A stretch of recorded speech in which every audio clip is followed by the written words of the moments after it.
हम भी भूमिहार हैं, हम चमार थोड़े हैं। दलित में चमार महान जाति के लोग हैं कि ये अंत तक ये लोग आर्यों के साथ युद्ध किया है। आर्य लोग काफी विरोध चमार जाति के लोग किए कि आर्यों के गुलामी को कोई लोग स्वीकार नहीं किया। हमारे जाति के लोग है तुरंत गुलामी स्वीकार कर लिया कि चलो तो भोजने हम बनाए। कोई दूध पहुंचाना शुरू किया, कोई सब्जी पहुंचाना शुरू किया, कोई मछली पहुंचाना शुरू किया। जो जल्दी जल्दी जो सरेंडर करते गया उसका वो पानी चलाया, उसको थोड़ा कहा कि अच्छा तू ओकरा से ऊंच बड़ा, तू ओकरा से। ये व्यवस्था बना करके 90% बैकवर्ड में इसी जाति आधार पर तोड़ करके पाट पाट में करके ये अपना वर्चस्व आज तक चला रहे हैं। तो जब जगदेव प्रसाद छत्ता ओढ़ के गए, जबकि जाति के कोयरी कुशवाहा थे, जूता पहन के गए जगदेव प्रसाद, जगदेवा बाद जूता पहन के जाए, छत्ता लगोले जब जब कोयरी को ई दशा है तो दलित का क्या दशा होगा। जादव का नहीं पहन के चल सकता है खराउन खरपा, कोयरी नहीं कर सकता है, तेली कानून नहीं कर सकता है, तो दलित बेचारे को कैसे करने देगा।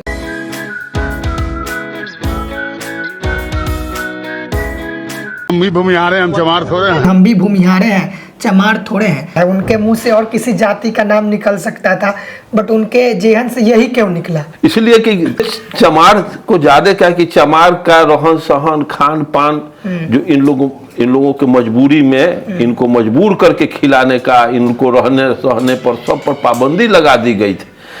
इसी को वो वन व्यवस्था के आधार पर जो बांटा गया कि कौन जात कौन काम करेगा, तो जो सबसे ज्यादा आज अनार्य युद्ध में जो आगे बढ़ के लड़ाई दिया है उसको उतना ही प्रताड़ित किया है।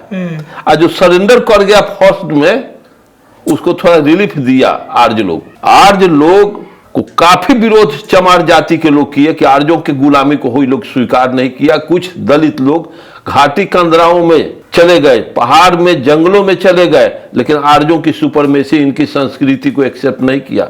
वो जंगल के पशु पक्षियों से आदिवासी दोस्ती किया, जंगल के पशु पक्षियों से आदिवासी भाईचारा किया, लेकिन इन आर्यों के साथ न भाईचारा किया न इनके साथ दोस्ती किया। इसी तरह से चमार लोग महान जाति के लोग हैं, समझे ना। दलित में चमार महान जाति के लोग हैं कि ये अंत तक ये लोग आर्यों के साथ युद्ध किया है और बम पर युद्ध दिया है, जिसके वजह से इनको सड़े हुए पशुओं का मांस खाने का आदेश दे दिया, गांव के से दक्षिण रहने का आदेश दे दिया, इनको कपड़ा पहनने का आदेश नहीं दिया, इनको क्या क्या जिल्लत की जिंदगी जीने का बता दिया कि इससे तुम आगे नहीं बढ़ सकते हो। क्योंकि ये लोग लड़ाई दिए थे, उनके सुपरमेसी को एक्सेप्ट नहीं किए थे। हमारे जाति के लोग है तुरंत गुलामी स्वीकार कर लिया कि चलो तो भोजने हम बनाए आपका। इस तरह से कोई दूध पहुंचाना शुरू किया, कोई सब्जी पहुंचाना शुरू किया, कोई मछली पहुंचाना शुरू किया। जो जल्दी जल्दी जो सरेंडर करते गया उसका वो पानी चलाया, उसको थोड़ा कहा कि अच्छा तू ओकरा से ऊंच बड़ा, तू ओकरा से। ये व्यवस्था बना करके 90% बैकवर्ड में इसी जाति आधार पर तोड़ करके पाट पाट में करके ये अपना वर्चस्व आज तक चला रहे हैं। इसीलिए जुबान निकल गया कि तो कुछ करेगा नहीं, कमजोर जाति के लोग हैं, निकाल दिया कि। तो जब जगदेव प्रसाद छत्ता ओढ़ के गए, जबकि जाति के कोयरी कुशवाहा थे, जूता पहन के गए जगदेव प्रसाद, जगदेवा बाद जूता पहन के जाए, छत्ता लगोले जब कोयरी को ई दशा है तो दलित का क्या दशा होगा। जब जादव का नहीं पहन के चल सकता है खराउन खरपा, कोयरी नहीं कर सकता है, तेली कानून नहीं कर सकता है, तो दलित बेचारे को कैसे करने देगा। सर आप लालू प्रसाद यादव से भी मिले हैं जाकर इस वैशाली लोकसभा के विषय में, तो क्या बातचीत हुई, क्योंकि आप वहां गए थे, तो उसके बारे में? हाँ, लालू जी से मैं मिला जी, तो शिक्षा मंत्री जी लेकर के गए। जाने के बाद बातचीत हुई तो कहे क्या कहना है। हम कहे कि वैशाली संसदीय क्षेत्र से शुरू से आज तक हम लोग करीब 80 के इर्द गिर्द पहुंचने वाले हैं। आज तक कोई बैकवर्ड संसद नहीं हुआ। हमकी टिकट दीजिए, महागठबंधन से टिकट मिले, हम लोग एब्सोल्यूट मेजॉरिटी से काफ़ी वोट से जिता करके भेजेंगे वहाँ के। एकदम एक्चुअली बात यहाँ भी मैं कहता हूँ कि एकदम परफेक्ट बात है। जहाँ जाते हैं तो गुप्ता बाबू आप लोग ऑब्जेक्शन कर रहे हैं, इतना उम्र हो गया, आज तक आप लोग कह नहीं लालू जी से, नीतीश जी से, फलाना जी से क्यों नहीं आप लोग कह करके वैशाली में किसी बैकवर्ड को दिलवाइए, किसी बैकवर्ड को हम लोग वोट से लाद देंगे। ये मैं कहा। अब कहने के बाद अगर कोई प्रतिष्ठा नहीं दे, कोई इसको तहजीह न दिए, मैं कहा कि किसी बैकवर्ड को आप टिकट दे दीजिए पिछले समाज के लोगों को वैशाली से हम लोग वोट से लाद देंगे, जिता करके भेजेंगे। तथा हो लिख हो नोट कर लो।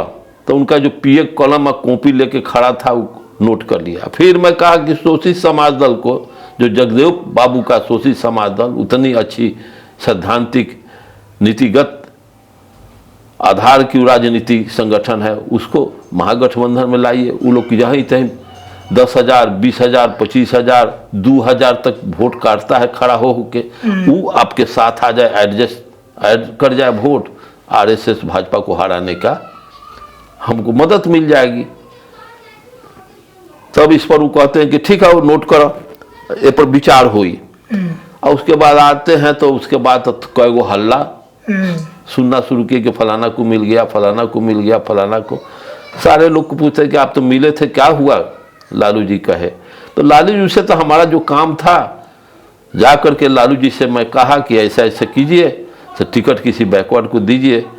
अब उनसे हम झगड़ा करने जाए, लड़ाई करने जाए, मैं संवाद आम जनता का मैं उनके समक्ष रखा और सभी लोग थे, सैकड़ों आदमी थे, उसमें वो आश्वासन दिए कि पे विचार करेंगे। तो क्या विचार किए ना किए तो व्यवहार में देख रहे हैं। वैशाली में 75 साल में कोई पिछड़ा या दलित सांसद नहीं बना, उन्हें मौका ही नहीं दिया गया है। तो क्या सोच है नेताओं की, वो नहीं दे पा रहे हैं बैकवर्ड और दलितों को टिकट?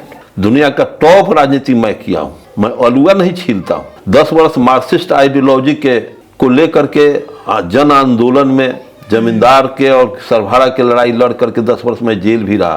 तो डॉक्टर अंबेडकर को देखिए, डॉक्टर अंबेडकर जिस विचार को जगदेव प्रसाद की 100 में 90 शोषित है, 90 के वोट के ताकत का आप एहसास नहीं किया। 90% हम हैं तो 90 गुना एमपी हमारा होना चाहिए, 200 गुना होना चाहिए।